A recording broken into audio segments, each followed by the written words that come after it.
Torcedor rubro-negro, segura essa. O que parecia ser um ano de festa virou um verdadeiro alerta vermelho nos bastidores do Sport Clube Vitória, o clube que projetava um lucro de 26 milhões de reais. Mas calma, o mais impressionante não é só isso. Mesmo com esse prejuízo gigante, as contas foram aprovadas. O que realmente aconteceu? Foi erro de gestão e estratégia? Ou tem algo maior por trás disso tudo? Fica comigo até o final, porque essa história tem detalhes que pouca gente está percebendo. Tudo começou com uma promessa animadora, daquelas que fazem o torcedor sonhar alto.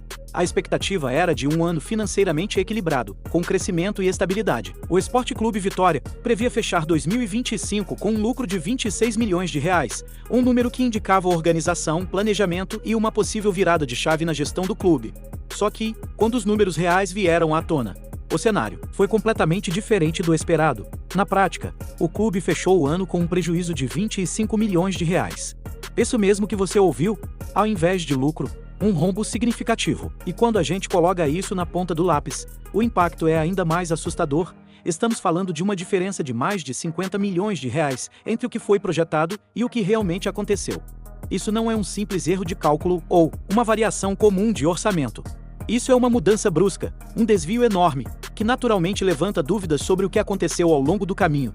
E aí vem um ponto que deixa tudo ainda mais intrigante. Esse resultado foi levado ao Conselho Deliberativo, em uma reunião realizada no estádio Manoel Barradas Barradão, com a presença de 91 conselheiros. Era o momento de avaliar, discutir e decidir se aquelas contas deveriam ou não ser aprovadas. Um momento decisivo para o futuro administrativo do clube.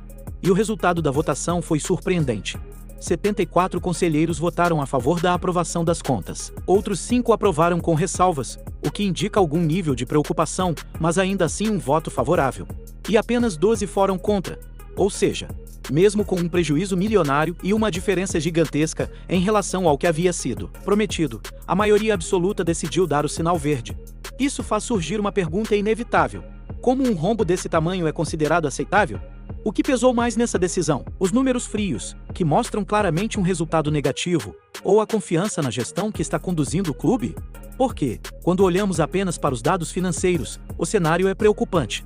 Mas a votação mostra que, para a maioria, existe algo além dos números que justifica essa aprovação.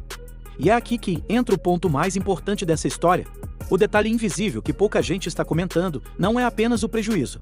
Não é só o fato de o clube ter saído de um lucro projetado para um déficit milionário. O que realmente chama a atenção é a forma como esse prejuízo foi tratado.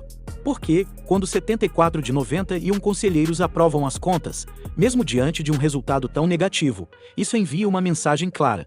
Uma mensagem de que, por algum motivo, esse rombo foi considerado compreensível, aceitável ou até mesmo esperado dentro de um contexto maior.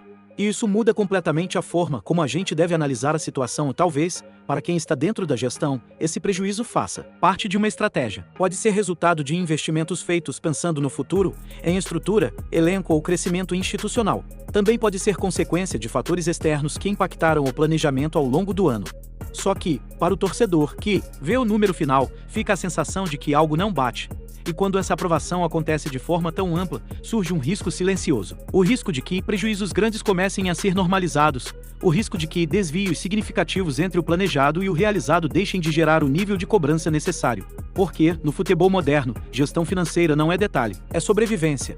Um clube que acumula prejuízos pode enfrentar dificuldades para investir em reforços, melhorar sua estrutura, manter competitividade e até mesmo honrar compromissos no longo prazo. E quando esse tipo de resultado não gera uma reação mais firme, a preocupação aumenta. Ao mesmo tempo, também existe um outro lado que precisa ser considerado. O fato de as contas terem sido aprovadas pode indicar que há confiança no projeto que está sendo conduzido, que existe uma visão de longo prazo sendo seguida, que, apesar do resultado negativo, em 2025, existe uma expectativa real de recuperação nos anos seguintes.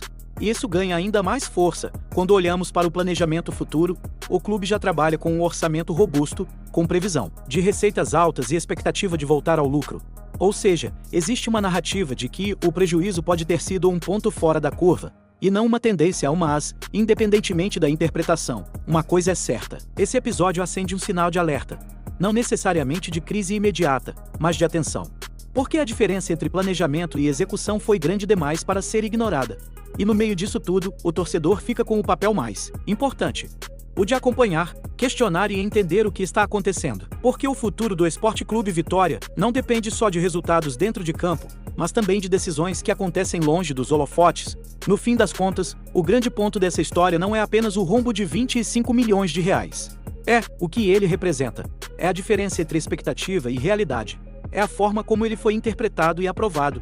E, principalmente, o que isso pode significar para os próximos anos. Ou agora a pergunta fica no ar. Esse prejuízo é parte de um plano maior que ainda vai dar resultado? Ou é um sinal de que algo precisa ser revisto urgentemente? Essa resposta ainda não está clara. Mas uma coisa é certa: o torcedor precisa estar atento. Porque decisões como essa moldam o futuro do clube.